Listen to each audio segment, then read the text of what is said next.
ඉතින් කොහොමද යාළුවනේ? ඔන්න අදත් ලේසිම රෙසිපි එකක් අරගෙන ආවා. බලන්නකෝ. අද අපි ලේසියෙන්ම හදාගන්න පුළුවන් පොල් සම්බෝල එකක් බලමු. ගලේ අඹරන්න, කොටන්න ඒ කිසි දෙයක් ඕනේ නෑ. බලමුකෝ අපි මොනවද ඕනේ කියලා. මේ බලන්නකෝ ඔයාලට පේනවනේ මම අරගෙන තියෙන දේවල් ටික එකින් එක කියන්නේ නෑ. මේ බලන්නකෝ.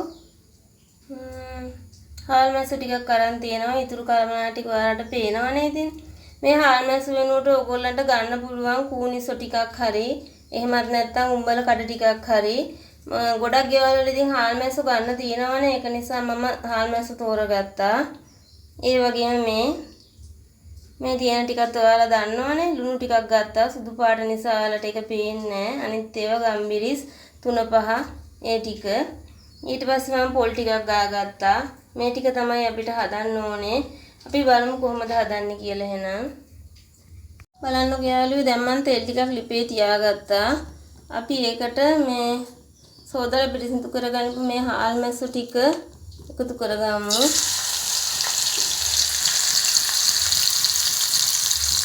මේ ටික ටිකක් තෙලේ හොඳින් බෙද ගන්න ඕනේ. එතකොට තමයි මේ පොල් සම්බෝලේට රසක් එන්නේ. අමුතු රහක් එනවා එහෙම හදාගත්තහම.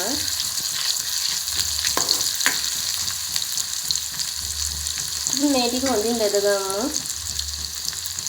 මම හාල් මැස්සු ටික බෙදලා අයින් කරගත්තා. මේ විදියට. දැන් අපි සුදු ලුණු ටික එකතු කරගමු තෙල් එකට. සුදු ලුණු ටික දාගමු. බෙද ගන්න ඕන ටික අමුද්‍රව්‍ය ටික මේකට එකතු කරගමු. බලන්නකෝ. මේ ලුණු වලින් භාගයක් එකතු කරගමු අපි. ඉතුරු ටික දාන්න එපා. ඒ ටික මම පස්සේ කියන්නම් මොකටද තියාගත්තේ කියලා. මේ ටිකක් දාගමු. ඔන්න මම ලුණු ටිකක් දාගත්තා. දැන් මේ ටික මේ හොඳින් බැදෙන්න දෙන්න ඕනේ. ටිකක් රන්වන් පාට වේගෙන එනකොට ඉතුරු කලවනා ටික එකතු කරගන්න ඕනේ. අපි මේක ටිකක් බැදෙන්න දෙමු. දැන් මේක බාගෙට බැදීගෙන වගේ එන්නේ මේ බලන්නකෝ. දැන් මම ඒකට එකතු කරගන්නවා. අපි සූදානම් කරගන්නපු මේ 3-5 වර්ග ටික. මේ ටික අමුද්‍රව්‍ය ටික එකතු කරගමු.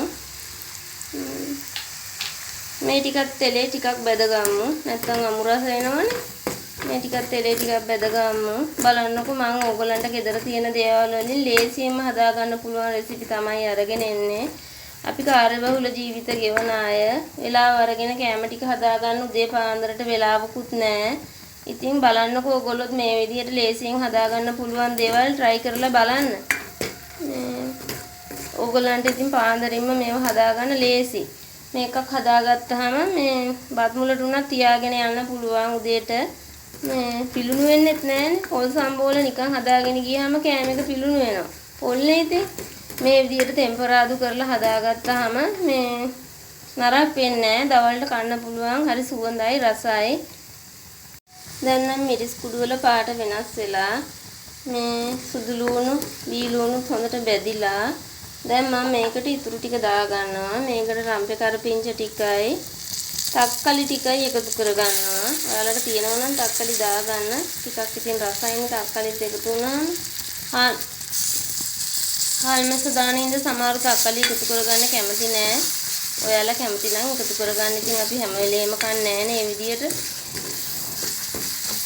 කෑම කිතින් රසට හදනකොට රස විදිහට කෑම බඩු එකතු කරගන්න ඕනේ ඉතින්. එතකොට තමයි රසට කන්න පුළුවන්. හැමතිස්සෙම ඉතින් අපි හාල් මැස්සු තක්කලි කන වෙලාවක් එන්නේ නෑනේ. මේ ටික තක්කලි ටික මැල වෙනකන් තියාගමු. දැන් බලන්නකෝ.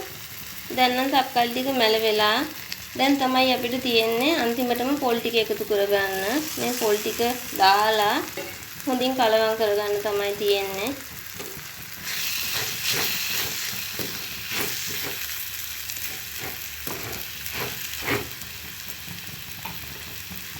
බලන්නකෝ හරිම සුවඳයි දැන් නම් මේ වෙලාවේ. පොල් ටික හොඳට කලවම් කරගත්තා. මේකට ලුණු ඇඹුල් ඕන නිසා ඇඹුල් රස වෙන්න මම ගොරක කෑලි කුඩු ටිකක් එකතු කරගත්තා. ඕගොල්ලන්ට අන්තිමට ඕන නම් දෙහි ටිකක් එකතු කරගන්නත් පුළුවන්. මම ගොලක කෑලි කුඩු ටිකක් එකතු කරගත්තා. ඊට පස්සේ මේ පොල් ටික ටිකක් මැල වෙන්න අපි වතුර චුට්ටක් විතර එකතු කර ගන්න ඕනේ.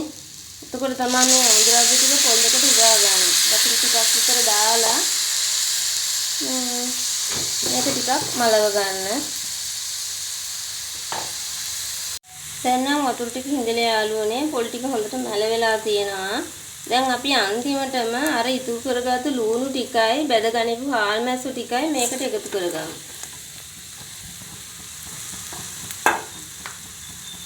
කලින් හාල් මැස්සු ටික දැම්මේ නැත්තේ වතුර දානකොට පෙඟෙන නිසා ලුණු ටික පස්සේ දාගත්තේ මේ හැපෙනකොට හරිම රහයි.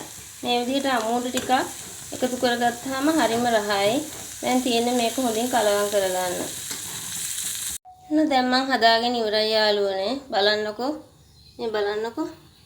හොඳට පහේ බඩු ටික කරපිංච සේරම ලුණු මේ අමුවෙන් දාපු ලුණු ටික ඉක්මනින් මැලවෙනවා යාළුවනේ මේකේ රස්නෙට. මේකින් හින්දා පිලුණු වෙන්නේ නරක වෙන්නේ නැහැ. හැපෙනකොට රසයි. මේ විදියට ඉතින් ඔයගොල්ලෝ ලේසියෙන් උදේට හදාගන්න පුළුවන් මේ සම්බෝලයක මේ කැකුළු බත් එක්ක නම් සුදු කැකුළු බත් එක්ක නම් මේක මාරම රහයි. ඔයගොල්ලෝ මං කියනකොට හදලා බලන්නකෝ. හරිම ලේසියෙන් හදාගන්න පුළුවන් රෙසිපි තමයි ඔයගොල්ලන්ට අරගෙන එන්නේ. එහෙනම් ඉතින් ඔයගොල්ලොත් හදලා බලලා රස කියන්නකෝ. ආදරෙන් සතුටින් උයන්න. ගෙදර අයට ආදරෙන් කැම ටික හදලා රසට කන්න දෙන්න ඉතින්. එහෙනම් හැමදාමත් වගේ තව රේසි රෙසිපියක් අරගෙන මම ගිහින් එන්නම්.